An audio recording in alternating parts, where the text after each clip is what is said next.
Hi, Paul here. Hi, this is Tortuga. And this is Trek for Free Stories. Let's dive in. Today's adventure: the pirate, the frontiersman, and the lost Texas silver mine. Now, enjoy the story. Mystery, adventure, and history. The San Saba River cuts through limestone hill country about 120 miles northwest of San Antonio. The cedar and live oak go on forever. The sky is enormous.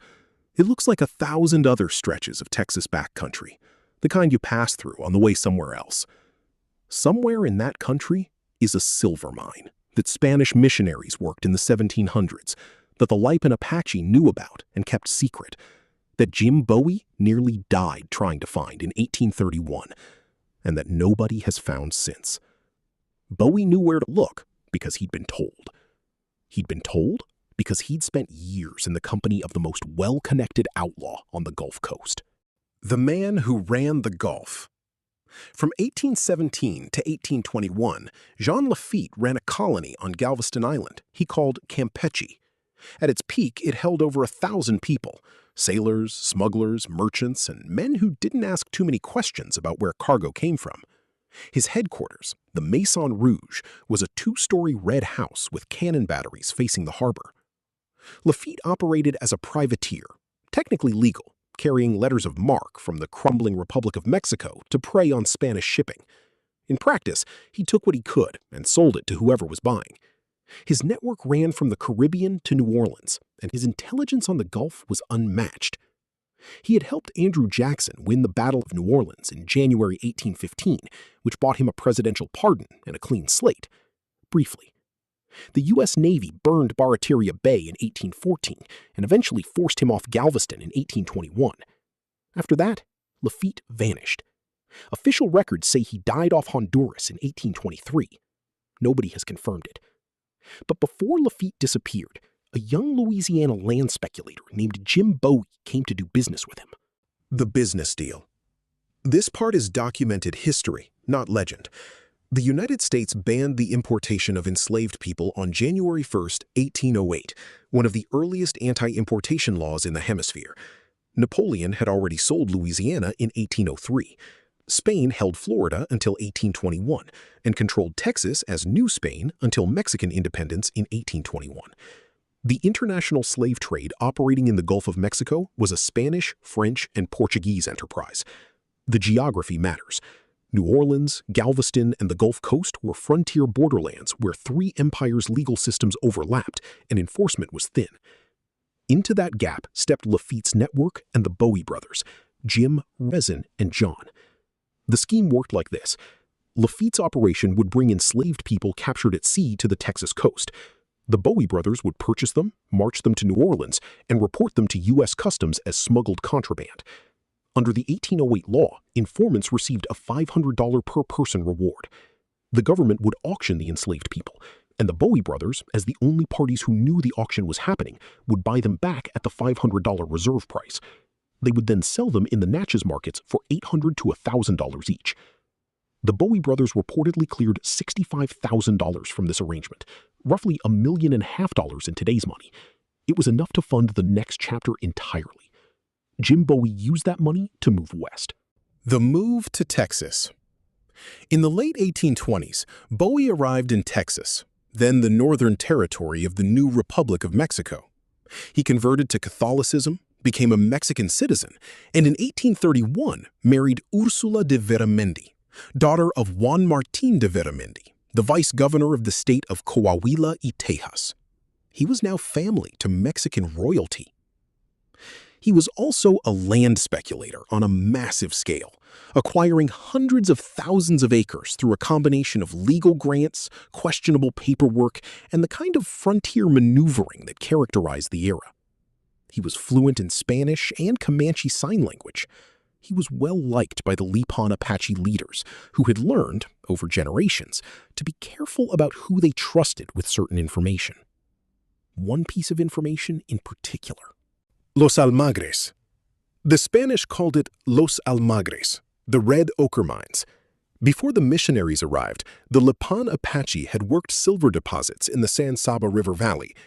The Presidio de San Saba was established in 1757 to guard the nearby mission. In 1758, Comanche and allied warriors burned the mission and killed the priests. The Presidio held, but the Spanish effectively abandoned the silver operation.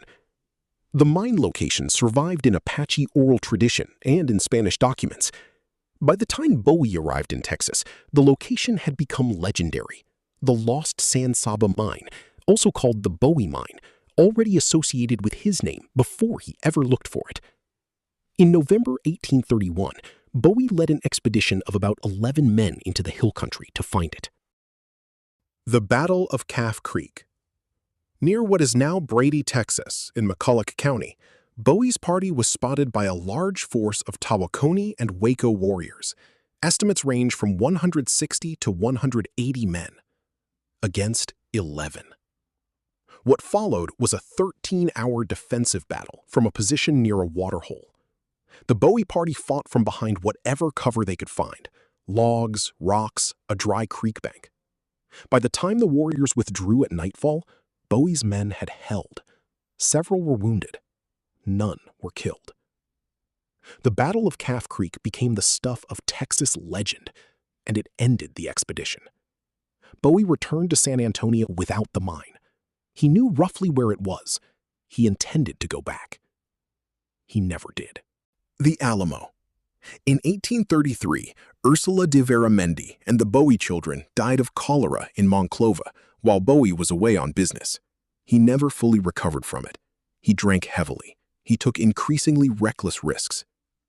By 1835, the Texas Revolution was accelerating. Bowie arrived at the Alamo in San Antonio in January 1836, co-commanding the garrison with William Barrett Travis. He was already gravely ill, typhoid fever, or possibly pneumonia, or both. By the time Santa Anna's army arrived in February, Bowie was bedridden. He died there on March 6, 1836, during the final assault. He was 39. The mine location, whatever he knew precisely, went with him. What's still out there? The San Saba River Valley in Menard County, Texas, is real outdoor country. Limestone canyons, cedar breaks, the Llano uplift geology that makes the hill country look unlike anything else in the state. The old Presidio de San Saba ruins are still visible outside Menard. The San Saba River is floatable by kayak in good water years. People still search for Los Almagres. They've been searching since before the Civil War. The documented Spanish records describe the mine's location in terms of landmarks that still exist: river bends, springs, specific hilltops. Serious researchers have narrowed it to a few square miles of private and public land in the San Saba, Menard, McCulloch County area. It has never been found. The Thread. 3 connected stories, one stretch of Texas coast and hill country. Lafitte's buried gold. Galveston, Mustang Island, possibly the Lamar Peninsula near Rockport. Read the full story. Jean Lafitte's Texas. The 1554 Spanish galleons. 3 ships loaded with silver and gold coins sitting off Padre Island. Coins still wash up. Metal detectors banned at the national seashore. Los Almagres, a silver mine in the hill country that Spanish missionaries worked, that the Lipan Apache protected, that Jim Bowie fought 160 warriors to find, and that is still exactly where it always was. You don't have to go to the Caribbean to chase pirates. You don't have to go to the Yucatan to find a lost mine. It's all within a tank of gas from San Antonio. The adventure is already here. You just have to go look. All 3 Texas treasure sites are connected to real outdoor destinations. The Padre Island coastline is part of Padre Island National Seashore. The San Saba/Menard area is hill country, BLM, and state land. The recovered artifacts from the 1554 fleet are at the Corpus Christi Museum of Science and History. Worth the drive. For more of the Indiana Jones meets Regular Joe series, Grand Canyon, Lovelock Cave, Mound Builders. I hope you enjoyed this episode of Trek for Free Adventure Stories. If this sounds like your kind of expedition, give us a thumbs up, subscribe so you can catch the next one. In the spirit of adventurers of yesteryear and the storytelling legends of Louis L'Amour, I hope we find a place in your travels. See you on the road. Until next time, adios.